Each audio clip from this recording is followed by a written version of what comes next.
It's Mickey TV, and this is part 3 of my 2017 Minnesota Vikings season in review, in which I talk about this past season for the Minnesota Vikings and what I thought about the season and my insights into the coaching and the players and everything else. So, let us begin. Fire Mike, Zimmer sucks. Fire Mike, Zimmer sucks. Fire Mike, Zimmer sucks. Fire Mike, Zimmer sucks. That's right, people. I still think we should fire Mike Zimmer. He's just not a great coach, especially in the postseason. And yeah, you can tell me he won a game in the postseason, but guess what? There was a lot of luck. There's a reason why it was called the Minneapolis Miracle that day when we beat the Saints on the first postseason game that we played. It was just, there was just so much horrible play calling in that game. And then the following week when we lost to Philly, he was a deer in headlights. And this look right here, this is after we won in the Saints game. He's like, this facial expression. Oh, did we just win? Did we just win? Duh. I can't believe we just won this game. I just called another boring play, and it turned out great.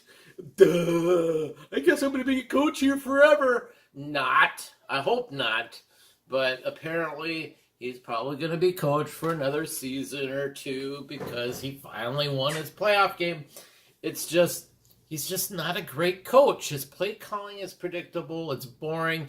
There's too many times where, and I don't know if it's his fault or his offensive coordinator or both, but there was too many times there were 3 and outs in the season, and then we punted away the ball, or we would just totally misfire on offense for some odd reason and cough up a lot of chances on doing a lot of real damage in certain games during the season.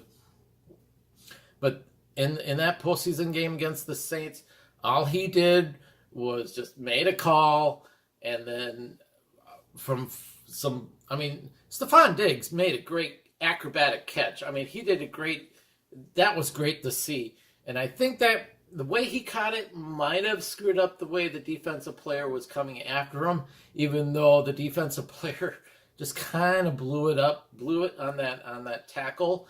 Although I think there's something about Diggs' way of catching that ball. Kind of caught the guy off guard. It's no excuse, though. He should have tackled Diggs, and he just totally missed the tackle and then ran into his other player and took him out, and that just opened Stephon Diggs down to run down for the touchdown. It was a great play to see, and a great thing, great reaction by Stephon Diggs just to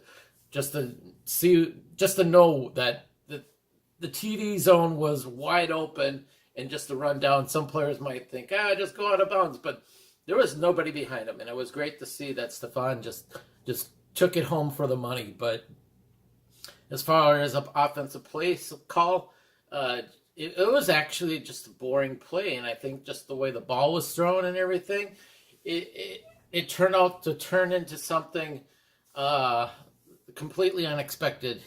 And I don't think it's anything that the coach did that helped win this game. It was something that both Keenum and Stephon was able to connect on, and Stephon made a great move and a great catch, and I tip my hat to Stephon on that play. But the following week, we just basically shit the bed.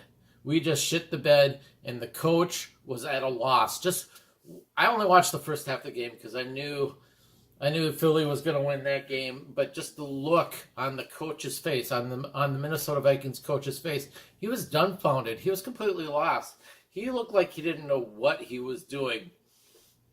And a great coach would know what to do. A great coach would not look stupid. A great coach would be like trying to figure out a way to rally his team, maybe even show emotion and get the team together. But there was nothing that Mike Zimmer did that could rally the team around him. They opened up with a great play. Oops. Let's see. Let's bring this up. Sorry, people. But it's just, he just didn't, he's not a great coach. He's not a Super Bowl coach, and yeah, he's got one playoff win, but he's got two playoff losses, and that one playoff win put an asterisk right next to it because that was just pulled out of his ass, and yeah, he just isn't a great coach. Now during the off season, there's of course they're not going to fire him. I would, but the team's not going to fire him because he's got success in the playoffs. But so and it's just going to be we'll see what happens. I mean, we signed Kirk Cousins, I believe, and like I said, you're only as good as your offensive line and your coach and your offensive coach. Are they going to blow it with the talent in Kirk Cousins on leading the team, or what? Or will we have bad luck again and have him get hurt again? That's my big fear. We haven't had really a great quarterback since Fran Tarkenton. We've had glimpses of hope from other players, but nothing like a Fran Tarkenton. I would love to have a quarterback like Tarkenton or Tom Brady on our team. A quarterback that is young, that starts with our team and has like 15 great seasons or something like that, just like Tom Brady. But those guys are diamonds in the rough. It's very hard to find quarterbacks like that, and it would just be great if we could see that on the Minnesota Vikings. And Kirk Cousins isn't very young either, so even if he had success with the Vikings, it will only be momentarily. He'll only be with the team for a few years, but it won't be like a big, long career in Minnesota. So just keep an eye out on the other teams. I know Sam Bradford's gone, Teddy Bridgewater's pretty much gone, and Case Keenum's gone. So our three main quarterbacks are gone. I understand the Teddy Bridgewater thing. That's just something that's hard to come back, and this team needs to win, and it needs to win big, and they can't put their chips on a quarterback that's been hurt, which is kind of sad. I just hope wherever Teddy Bridgewater goes, I hope he has great success. I really do. All those players, Sam Bradford, I liked when he played for us. Case Keenum was pretty good. I mean, he stepped up for us. He's a backup quarterback. But it was good to see him step in this season and take over because it looked pretty bad at the beginning of the season when Bradford went down. Dalvin Cook, I hope to see that rookie come back and do good. I want to see improvements on the defense. And I don't know if they'll have another 13-3 season, though. They're going to have a tougher schedule next season. So, and everybody's going to be gearing towards them from the division. So, we'll see. We'll see. The one big improvement Mike Zimmer did have was we only had one loss in the division this season. So that was pretty good to see.